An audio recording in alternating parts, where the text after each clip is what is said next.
Here is another possible fix and repair video. If you have wood rot or damage at the bottom of a stair stringer, that might be a 4x or 6x12 stair stringer, and used for routered out or notch stringers, or even stairs built with brackets to connect the treads to the stringers, then you can simply cut and remove a section of the stair stringer. After you have properly supported it, of course, we don't need it falling down. And to cut something like this, I would use a circular saw. And you can always run the circular saw on one side and then run it on the other side. However, that might require removing the tread. Or getting a larger saw. I had a saw that would cut through 3.5 inches. And if you don't have a saw like that, maybe check with your local rental yard or get a little creative. Now keep in mind that this cut right here can be difficult to cut straight without disassembling the stairway and placing it on top of a couple of sawhorses. So keep that in mind if you're thinking about using a hand saw or a reciprocating saw.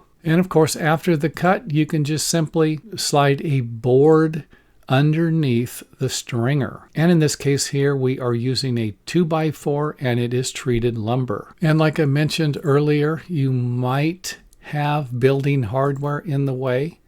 You might have a bracket or even some type of a framing anchor that might need to be removed or could create an obstacle in your way if you were going to use a circular saw on this side of the stringer also. And if you have a larger section of damage, you might consider using a 4x4 like we're using here, or something even larger, depending upon the width of the stringer. And of course, you can always use nails or screws or even building hardware to create a secure connection between the stringer and your new baseboard. Now just keep in mind that your building hardware will need to reconnect. And I've actually had problems with the lag bolts lining up right in between the gap here on some of the repairs that I made. So try to prevent that from happening if it can be avoided. And in some cases, that might not be that big of a deal.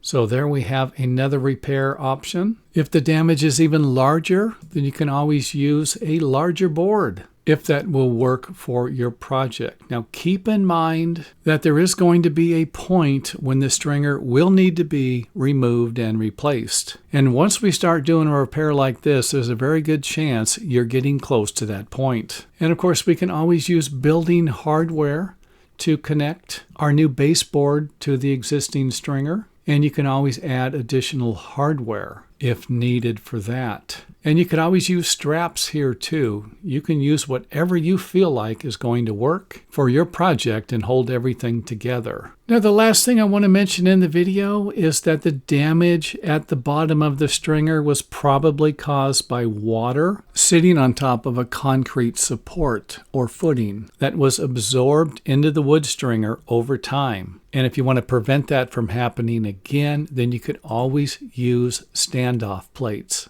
And these are usually about 1 inch thick.